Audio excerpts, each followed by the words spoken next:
Kamusta? Magandang araw! Nandito na naman tayo upang mag-aral ng math. Ang topic natin ngayon ay solving quadratic equation by extracting the square root. Ang quadratic equation ay maaaring masimplify sa form na x squared equals k. Ang tawag sa method kung saan masosolve natin ang quadratic equation na ito ay extracting square root. Para sa ating unang example, meron tayong x squared is equal to 16. Para isimplify ito, kinukuha natin ang square root ng x squared at square root ng 16. So, ang square root ng x squared ay x. And then, we have the square root of 16. So, ang square root ng 16 naman natin ay positive and negative 4. So, base dito, meron tayong dalawang roots. I-check natin kung tama nga ba na ang positive at negative 4 ang roots ng ating equation. So, una, i-substitute natin yung value ng positive 4 sa x squared equals 16. So, we have 4 squared is equals to 16. So, 4 times 4 is equals to 16. Ngayon naman, i-substitute naman natin yung negative 4 sa x. So, we have negative 4 squared is equals to 16. And negative 4 times negative 4 is equals to 16. So, dahil dyan, tama ang ating values, we can now conclude that the roots of the equation are positive 4 and negative 4. Para sa ating second example, we have 5x squared is equal to 45. So, para maging x squared equals k siya, i-divide natin muna ang both sides by 5. Ito ay dahil gumamit tayo ng division property of equality. So, 5x squared divided by 5 is equal to x squared and 45 divided by 5 is equals to 9. Ngayon, kukunin natin ang square root ng x squared at square root ng 9. So, we have x is equals to square root of 9. And we know that the square root of 9 is positive and negative 3. Again, i-check natin siya. Isa-substitute natin yung positive 3 dun sa original equation. So, we have 5 times 3 squared is equals to 45. Ang 3 squared ay equal sa 9, kaya 5 times 9 is equal to 45. Ganun din para naman dun sa negative roots niya. So, 5 times negative 3 squared equals 45. At ang negative 3 times negative 3 is equals to 9. So, 5 times 9 is equals to 45. So, we have our equations equal nga, no? Therefore, the roots are positive and negative 3. Para sa ating third example, we have 4x squared is equals to 9. Again, para masimplify natin siya, gagamitan natin siya ng division property of equality. Kung saan, i-divide natin both sides by 4. So, ang magiging sagot natin ay x squared is equals to 9 over 4. Ngayon, kukunin na natin ang square root ng both sides of the equation. So, ang square root ng x squared ay x. And then, iwan muna natin yung square root ng 9 over 4. So, i-analyze natin mabuti since ang 9 over 4 ay fraction na may perfect square root, ang both numerator at denominator, kunin lang natin ang square root nila. So, x equals positive and negative 3 halves. Again, para malaman natin kung tama ba ang ating sagot, isa-substitute lang natin yung nakuha nating value dun sa original equation. So, in this case, isa na lang muna i-substitute natin at yun ay 3 halves. So, we have 4 times 3 over 2 squared is equals to 9.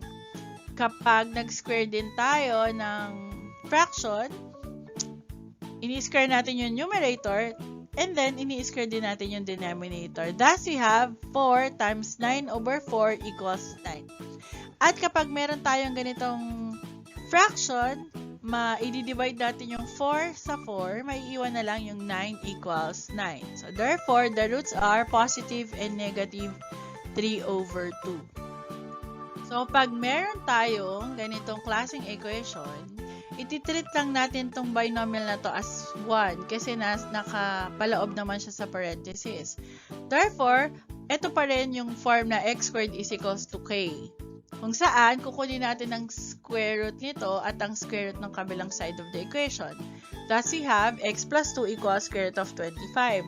At ang square root of 25 ay positive and negative 5. In this case, isosolve natin siya separately. we have x plus 2 equals 5, kung saan gamitan natin siya ng addition property of equality. So, yung positive 2, kunin natin yung opposite niya, which is negative 2. At kung anong inad natin sa kanan, yun din ang i-add natin sa kaliwa. So, therefore, bring down x. 0 na to. And then, we subtract kasi they differ in sign. We have x equals 3. I-solve naman natin yung x plus 2 equals negative 5 para dun sa pangalawang root niya. Ganun ulit. Gagamit tayo ng APE. And we simplify. Thus, we have x equals negative 7. Negative 7 kasi parehas ng sign.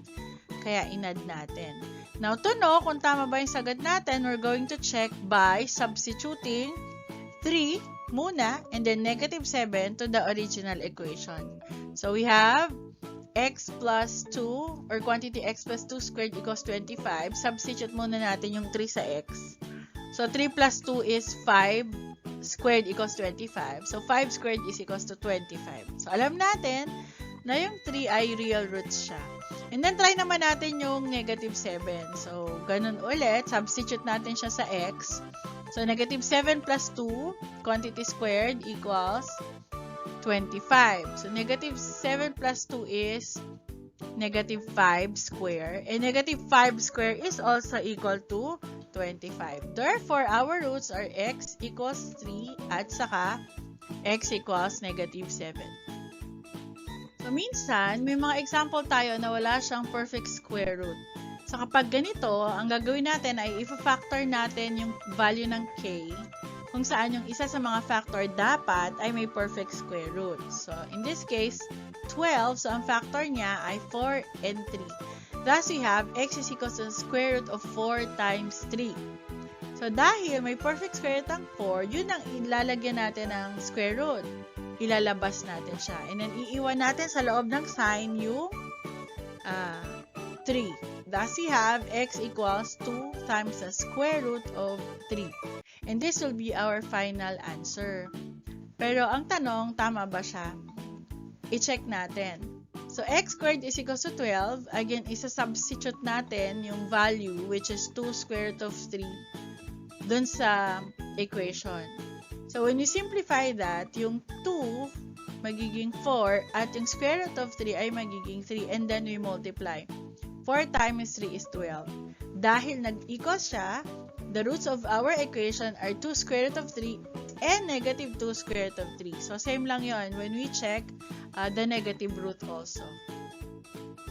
Nakita natin na ang pag-subtract ng square root of a quadratic equation ay may iba't ibang itsura o forms. But as long as we stick to the properties, ina-apply natin sila ng tama and then we solve properly, mahahanap natin yung mga roots ng quadratic equation. Salamat! Hanggang sa muli!